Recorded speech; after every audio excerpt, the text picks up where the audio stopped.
Hi guys, Dermot here again from the School of Culinary Arts and Food Technology at TU Dublin. Today we're going to do rhubarb pie. It's in season at the moment, so two aspects to this dish.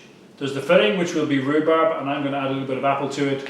And of course there is the pie crust itself, and we're going to make sweet pastry today. In particular, my favourite, and in the method I'm doing, I'm using a creaming method to produce a kind of really shortbread biscuity type of pastry. So let's go through the ingredients, guys. First is the pastry. So we're going to be using plain flour today. That's 500 grams. We're going to be using really soft butter and sugar. So it's going to be 250 grams of butter and 100 grams of sugar. And what we're going to do is we're going to cream them together. Very unlike most pastry, where we usually get the flour and the butter together to form a kind of a crumb. This way that we'll be using, which is called the creaming method, produces a really soft short crust biscuity type of base. For the actual filling, we have rhubarb. You can see that's fresh today, straight out of the garden, amazing stuff in season. And I'm going to add a little bit of apple to it, just for the sake of adding a little bit of texture to it as well. Now, most people, when they come across pie fillings like apple and rhubarb, you might find it's really watery because of the amount of juice that's in it, and it comes off it with the sugar. So what we're going to do today is we're going to actually mix together a combination of flour and sugar, and we're going to actually sprinkle that in on top of the pie and in with the rhubarb, so that the flour itself, not too much of it, soaks up the actual juice, and that makes it much easier to cut and to portion at the end. So that's stage two. Let's get on to making the pastry. So let's begin the creaming. I'm using the machine here with the beater attachment. You can, listen, if you don't have a machine, it's absolutely no problem. Just take your bowl, use a wooden spoon and mash it together till it's nice and creamy. So here we go. Nice low speed to start with, followed by a medium speed until it's nice and creamed.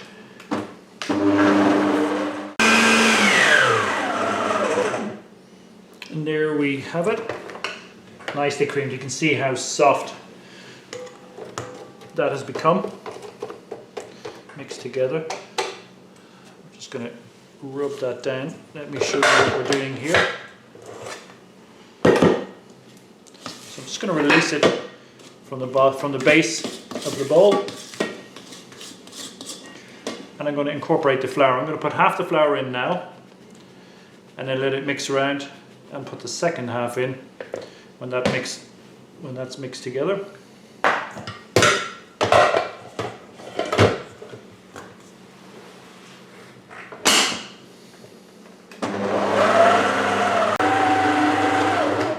And there we are, halfway. Now let's have a look at this. You can still see it's quite sticky, nowhere near dough looking. And what we're going to do here, I always put one egg in the recipe, and that just helps make it really rich, that biscuity texture. And we're going to throw in the rest of the flour. Pop it down again, and we're going to slowly start, followed by a nice medium speed until it all comes together, and it should all come together to make a nice paste that doesn't stick to the sides of the bowl.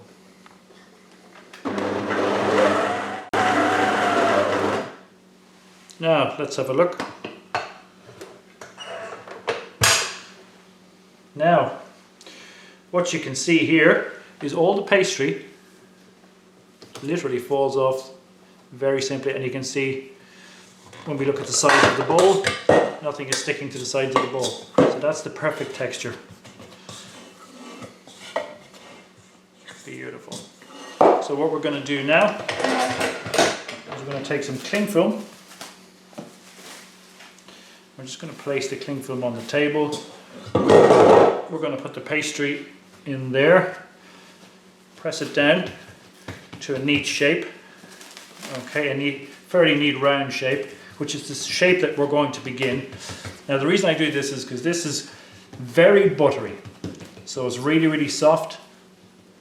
You can see all the prints, the fingerprints that I have in my hand. That's how soft it is. So what we need to do is we need to rest that, get it into a fridge. I'm just going to cover it gently with some cling film. I'm going to put it in the fridge and leave it to rest until it is hard enough that we can actually roll it without any trouble. At the moment it's really, really soft, too soft to roll. So there's your pastry. What we're going to do is we're going to put that in the fridge for approximately 20 minutes. That's stage 2. And so the next step is the filling. So I've washed my rhubarb, I've chopped it up into nice small chunks, and I've peeled the apple. Notice I haven't peeled the rhubarb. I don't feel it's necessary to peel the rhubarb. It melts into it, it gives it even more flavour. With the apple, on the other hand, the skin from the apple can be a little bit tough. So we just add the white part of the apple.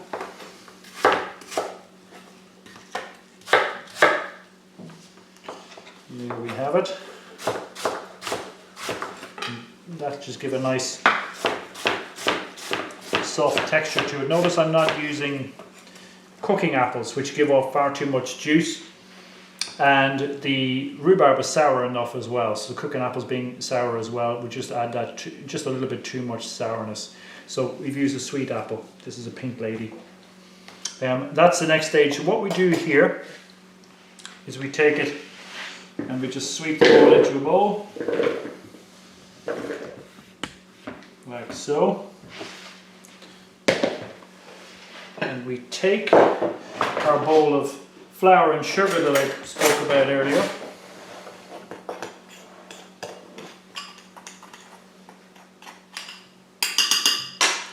I'm just going to sprinkle it on.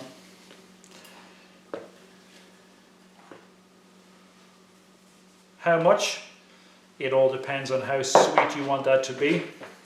So I'm just going to turn that gently. So they're all coated in sugar and flour. Remember what we said that flour was for? That's going to mop up the juice.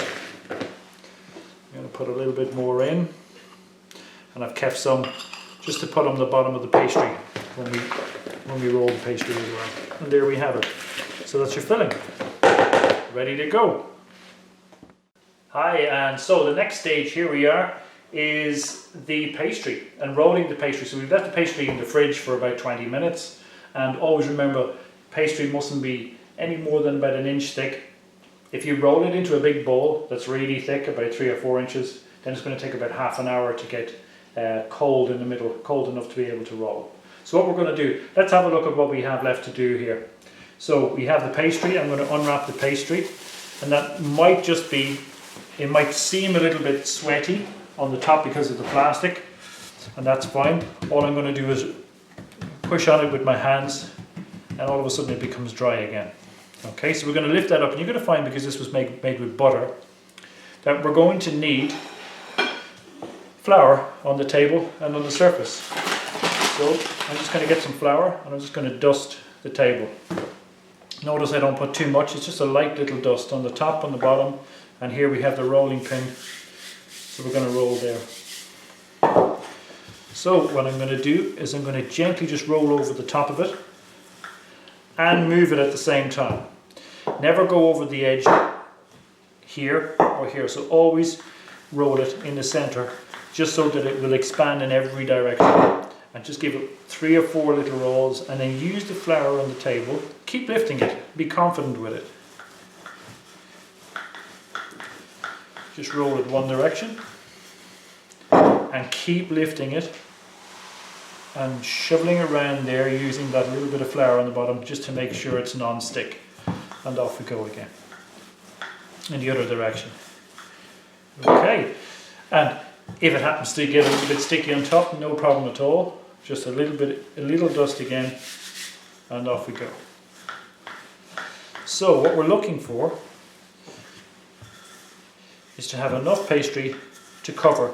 Some of you may use a pie mold, a pie dish, or just very simply a plate, like so. And when I put that plate there, now don't worry about this pastry, it will be brittle. That's why we're looking for the pastry that looks and feels and breaks like short crust biscuit. Okay, so this is a difficult one. So we're going to put it down there. Is it roughly around the size? It's got sides coming up on it, so I need it just a slight bit, rolled a slight bit more, making sure it doesn't stick. That way, and that way. Okay, all I'm going to do is I'm going to place my plate there. You can use a knife or you can use a palette knife. And I'm just going to give it a little rim around here and around so. I'm going to take all the excess off and put it in one place, and we're going to use that for the top. Now, let's take the plate off. And before you lift the pastry off the table, it's always good to use this flour that's on the table on your palette knife and just scrape the table in one. Just make sure you scrape the table in every direction to make sure that it definitely doesn't stick. And then just check. Be confident with it. Roll it round there. And now the only thing we're going to look for is that pastry thick? Is it too thick perhaps? And in this case, it is still a little bit thick. So I'm just going to roll it out a little bit more. Just feels a little bit thinner, because the pastry will always expand in the oven.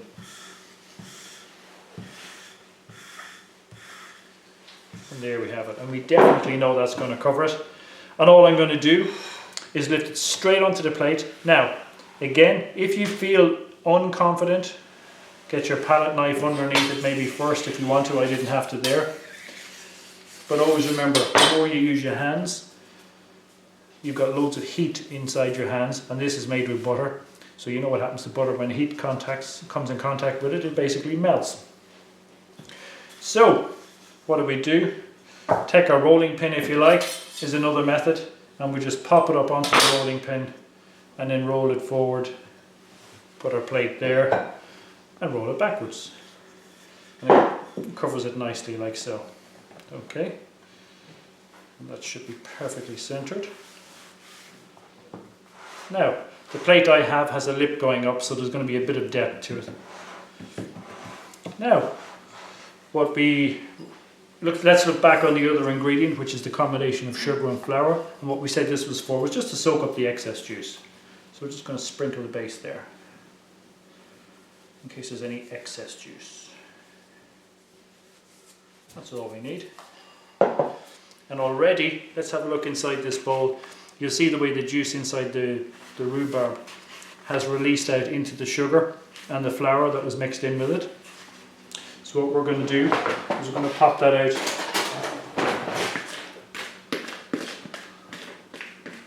into the center of our pie. Now remember, you can do exactly the same with apples. So if you're making apple pie, it's the exact same process. Coat it in some sugar and some flour. If you find that your apple pie generally tends to be very, very juicy, or your cooking apples tend to be full of juice, and you don't particularly like juice flowing all over the shop. And there we have it. I've got a little bit of height on it there, and I'm not going all the way out to the edges because I want to be able to close it as well. I'm going to leave it like that, and I'm going to get back to you. I'm going to roll out the second one, and we're going to come back and we're going to put the lid on. And there we have the last of it rolled again for the lid. So let's do exactly the same as we did the last time. I'm going to help it up onto the rolling pin, roll it forward, place the plate behind it, come to the front there, and let's just drape it over the top like so. So what we're going to do next is we're going to pinch all the way around and pinch it fairly hard so that the top sticks to the bottom.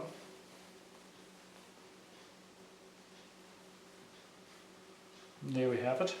Okay, and you'll see a lot of excess hanging off. So what we're going to do with the excess, we're going to lift the plate up and we're going to trim the sides with your knife or your palette knife. Very simple, like that. Turn your plate around continuously. And there we have it. And the last thing to put on the plate, we're going to make some leaves. So take some of the pastry that you have, for example like this.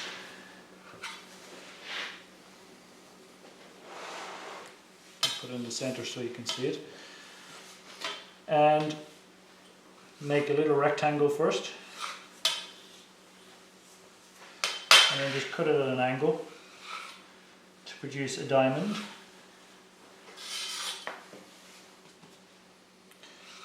Don't worry, you don't have to be too accurate with the diamond.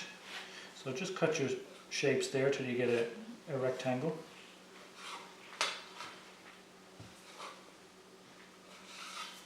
Like so. We're going to do 3. It's always better to do odd numbers. So let's cut that off there. Cut that off there.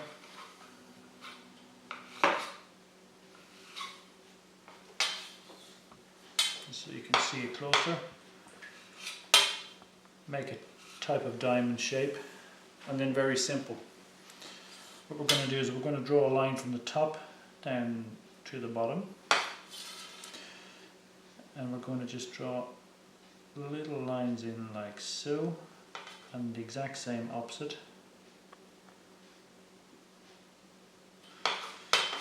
And then just tap in and make it into a leaf shape, like so. Let's do that again. One little line. 1, 2, 3, 4, 5. Same on the opposite side. And just tap the edges in to make it a nice leafy shape. Okay. And I'll do the last one here, and we'll be back to you in a second where we're going to egg wash and finish it off.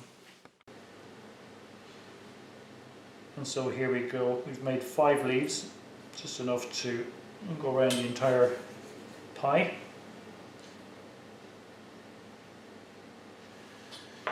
And we just need to insert a little hole in the center to let the steam out, because we don't want it to burst under the pressure. And then finally, we just add a little bit of egg wash, which is beaten egg and milk. And that's going to brown it beautifully while it's in the oven. Just very gently. And finally, just to finish it off, we're going to crimp the edges. So, how to crimp? Get your fingers together, your thumb and your index finger, your pinching finger. And basically, we're very simply going to pinch and push, and have a look at the indent, and pinch and push. Pinch and put that finger in the middle. Pinch. I'm just going to go the whole way around. And keep turning your pie mold.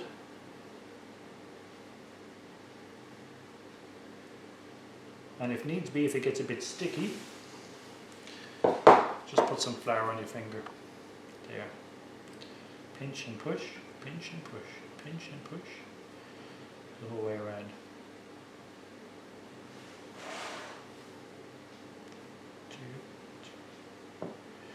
You can become faster and faster.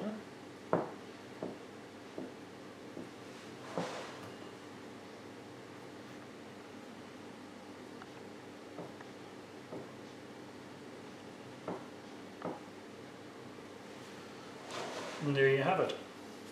In the oven, 190 degrees for 10 minutes, and then turn it down to 170 degrees for another 40 minutes, and let's see how it comes out.